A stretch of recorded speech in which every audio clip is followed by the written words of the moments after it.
Welcome back to the channel. This is the Action Figure Grader, and today we're going to take a look at mostly loose graded vintage Star Wars figures, a lot of Lili Ledys, as well as Spanish Pox and PBPs that were sold.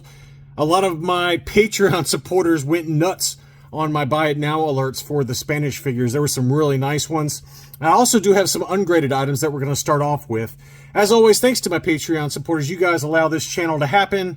Patreon.com/actionfiguregrader. And I just found out from one of the main principals at Hakes that they want to interview me for one of their sister publications. Someone's putting out a magazine article in the coming months regarding the upcoming 2025 auctions for Jeff Jacobs' collection. So they are asking me to comment on that, and I sent them to my video that you guys seem to like, but apparently they want to interview me too, so I don't know when that's going to happen, but whenever it does, I'll be sure to let you guys know so you can check it out. This is the first time I've ever been really interviewed by a major publication, if you will. Why they want my interview, or why they want me to be interviewed, I don't know, but pretty cool. So, all right, let's go ahead and take a look. So we're going to start off with some Mexican items, and this seller had a beautiful Lili Ledy Luke Skywalker Jedi Knight. That's one I still would like to get. It did have a nose rub that you can see right there, and it had some rub on the hand. So this is probably at best about an 80 grade. This is the brown cape. There is also a Lili Ledy Luke Jedi with kind of a reddish cape. So there's a couple of different color variations. There might even be an orange. I can't remember. But I do know that there's several different shades to the correct Lili Ledy cape that goes with the Ledy Luke Jedi. So this was a nice one. This one sold for $355. I was kind of tempted to bid on that one. Here are a couple of interesting items that CIB had at auction. First was a CAS 60 Luke Jedi Knight Mexican bootleg. These are about 7 inches, 8 inches tall. I actually did have these loose graded that I sold on Rogue 5 Toys, and I was pleasantly surprised to see this one go for more, although this one was still technically sealed in the bag. 60, 70, 70. That one sold for $401. That is a Luke, kind of a larger size action figure, and it includes either a red, green, or yellow bootleg version of the Thundercats Lion-O sword. So it's a very weird item, very weird card art to it, but this one did sell for $401, and then this was ungraded. This is the Vader. There's only two. It's the Luke Jedi and Vader that I know of. I don't think that there's any other characters in this particular line of bootlegs. And this one was a green saber. Again, they come with green, red, or yellow bootleg Lion-O sabers, and they're all kind of mixed and matched. It's not any rhyme or reason to it. The back of the car back looks like that, just stapled on baggy. So this one was ungraded, sold for $290. I sold my two that were loose graded by CAS, very similar in style to this.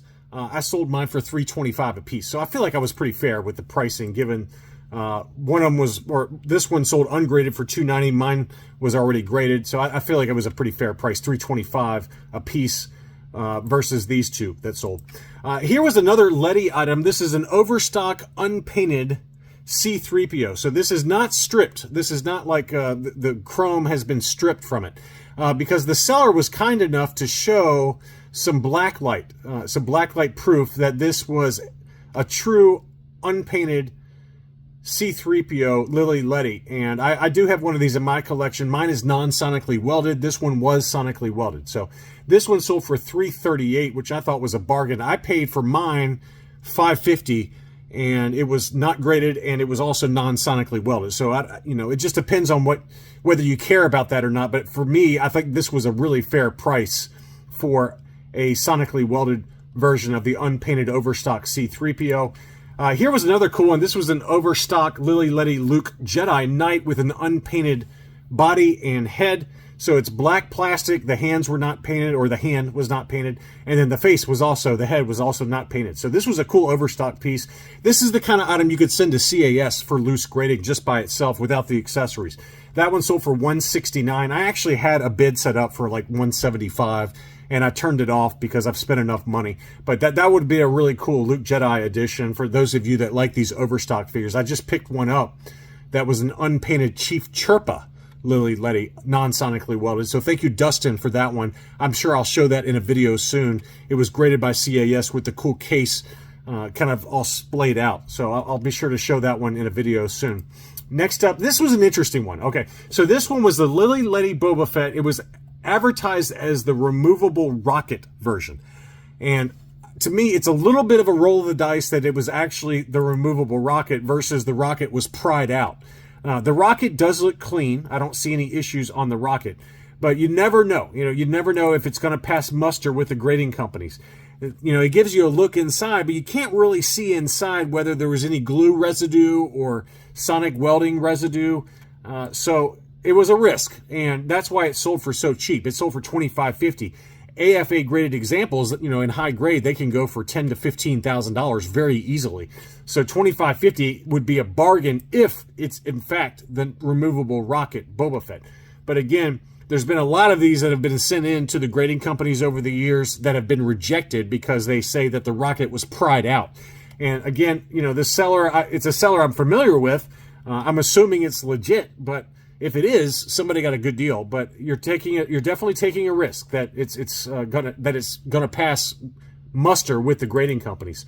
Here was another cool one. This was a loose graded reuse, but it was displayed in front of the card back. It was loose graded CAS 80, displayed with Lili Ledy card back. So that's a pretty cool item, and that would have been a nice addition to my collection. I've got 6 of these. I don't have reuse, so I was just tied up or traveling at the time this one sold. $360 was the final winning bid, and that seems to be about right. It probably cost $150 just to encase it. The card backs alone can go for $150 to $200, so $360 seems like a pretty fair price for what that is. I just think it's a nice faux mock of a Mexican Lili Ledy, like Guerra de las Galaxias. So it's got that Lili Ledy logo in the bottom corner there.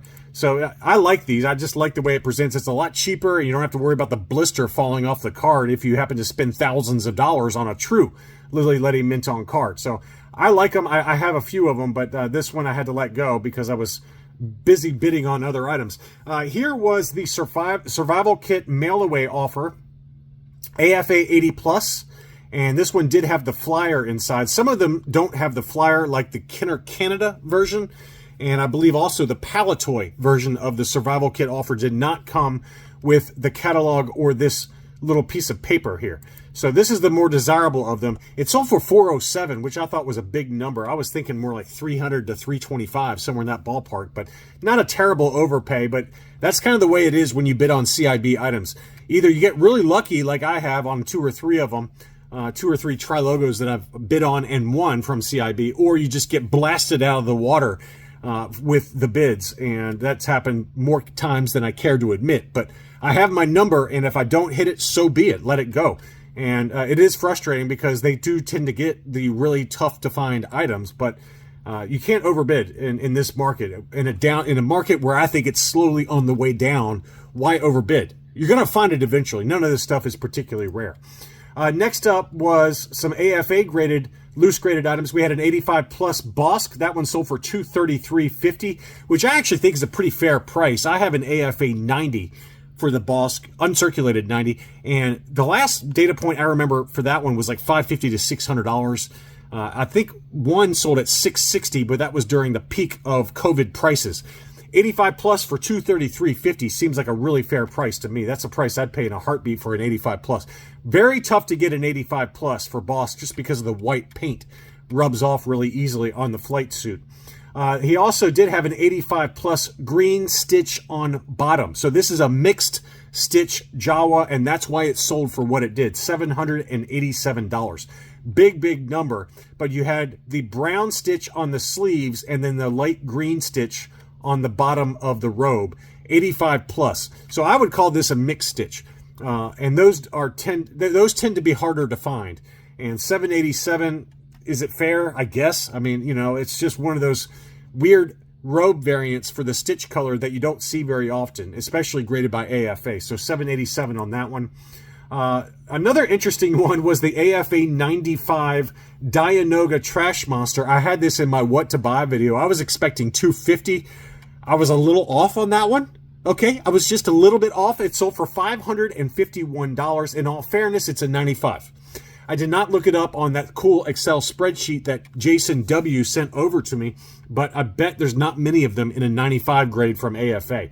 Very, very cool high grade item, and there's collectors out there that are willing to pay many multiples for a 95 grade, and 551 doesn't seem terrible relative to some of the other items I've seen that are very high grade like that. Next up, an 85 telescoping saber, double telescoping saber, Luke Farmboy. This one got relisted, so I'm assuming that the winning bidder did not pay, but it was an 85 grade, and I said it was going to sell for around $2,500, so I wasn't too far off on this one. $2,573 was the final winning bid, and I think that's right in line with what my expectations were and what I think fair market value is. It's a shame that the winning bidder didn't buy it, but I think he did relist it. I don't know if it was bought yet or not. I haven't looked it up, but 85 grades, if you're into 85 grades and you want one for a telescoping saber, that's the number to aim for, about $2,500. Next up, I've got some beautiful Spanish figures that sold, UKG graded Spanish figures. First was a Hoth Stormtrooper Spanish PBP, and the interesting thing on this label is that it says it says no COO partial scar. So that's the first time I've ever seen that before, labeled by UKG. And it was listed for 195 pounds. I did forget to look up what the best offer accepted was. That equates to $254, so probably around $225. And I didn't have a partial scar. I've got a full scar, and then there's like a no COO blank, version. But that's the first time I've ever seen partial scar on this particular figure. So 85 grade, 85, 90, 85. And again, it was 195 pounds or best offer on that one. And then Treasures from the Attic, which is a trusted seller, they had a bunch of really nice Spanish figures that they listed in buy it now situations. I sent them out to my Patreons. Some of them they bought, some of them they didn't, but all of these did sell. This is the PBP Snaggletooth, and that was a UKG 85%. It's a very common figure, so it sold for 150 pounds, which is 195 bucks. That's about right to me. Here was a no COO Han Solo. This is not a Spanish figure. This is just a straight no COO that you would see on Tri-Logos or Palatoy card backs. And again, it's fairly easy to find. 135 pounds, which is 175 US dollars. But on to some of the more desirable Spanish figures. This is the Blood Red Eyes Spanish POC IG88, UKG 80%. That one sold for 325 pounds, which is $423. I do have this one in a UKG 85, and I paid about $550, if not higher, for mine. It was a lot of money. So this one is, I think, fairly discounted, given that it was only a UKG 80. But again, it's very tough to find this figure. I can't recommend it enough. I love my example. You can see how dark red the eye paint is on that one, and it's just a really cool variation to get. Next up is another one that's tough to get. This is the Black Neck Spanish POC Lando Calrissian, UKG 85%. That one sold, I thought, for a very, very fair price at 425 pounds, which is $553. I know that sounds like a lot of money, but I paid a lot more than that for mine because I never thought I'd see one again. And of course, as soon as I overpay for one, like 3 more come on the market. So that just shows you don't overpay for what you think is rare. It's not rare. Even I fall into that trap. I think I paid closer to $700 for mine. And since then, the steady fair market value has been more like $450 to $550. And this one sold for $553. Maybe you might get up into $600 range, but I definitely overpaid for around $700 for mine. And again, it's something I preach all the time on the channel. Don't panic buy. And what do you know? I don't listen to what I preach, and I overpaid for mine. So that was a really good buy, I think, at 425 pounds. This is another interesting variation. This is the Spanish POC Sand People, and this is the dark brown bandolier version. I've got an AFA 80 light brown bandolier, and it is labeled as such on the AFA label. So this is a tougher to find one. I was thinking about buying this, but I always send them out when I'm wishy-washy. I always send them out to my Patreon supporters, give them first dibs, and I think one of them did buy this one. So I thought that was very fair at 375 pounds, which is 488 US dollars. Again, it's a UKG 80. My AFA 80 light brown, which is easier to find in my opinion, I paid almost this around the same price point, $4.50 or so. So I think that was a very fair price for the harder to find dark brown Spanish Puck Tuscan Raider. The other one I really wanted, this is the one I wanted the most. This is the Spanish Puck R5D4, UKG 80%. It sold instantaneously. 650 pounds, which is $846. Again, I know you're kind of like, what are you talking about? Why on earth would someone pay that much money for it? It's a very rare variation. This and the Meccano R5D4 are the two toughest ones to find for R5D4. And I'm kicking myself for letting a Patreon supporter get this one, because I would like to get this one. You know, other than the R5D4 with the red bar, this one and the Meccano are the two most expensive. And I would argue, actually, the Meccano, French Meccano R5D4 is more expensive than the red bar. It's very, very pricey, $1,200 plus. So there you go. That one did sell, 650 pounds. Another rare one is the Spanish Puck Boba Fett. It was only a UKG 70, but they had it priced at what they go for, loose, complete, ungraded. 675 pounds, which is $880 US. If you can find one loose complete, even in this condition, they usually go for about this price, quite honestly. So to get one already graded, even though it's a 70, it's a tough to find variant, and very cool figure. I was a little surprised this one sold. This one is the Spanish PBP Fat Lips Bosque. It's one I do have in my collection, admittedly in an older style UKG case.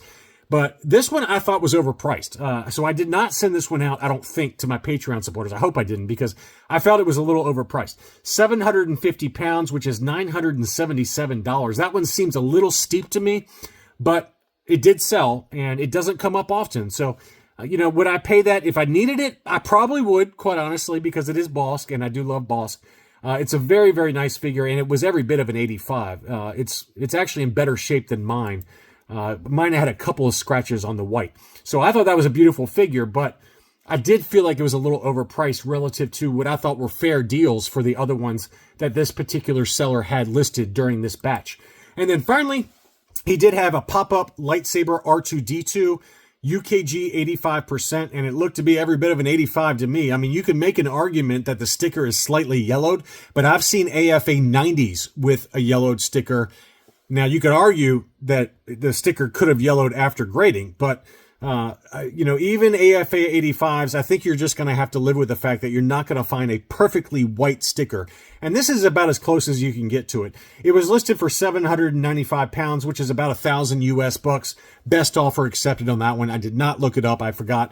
But you know, this is a really nice assortment of foreign vintage Lili Ledys, Spanish Pucks, Spanish PBPs, and then of course high-grade standard Kenner figures. So I hope you enjoyed this look at recent sales.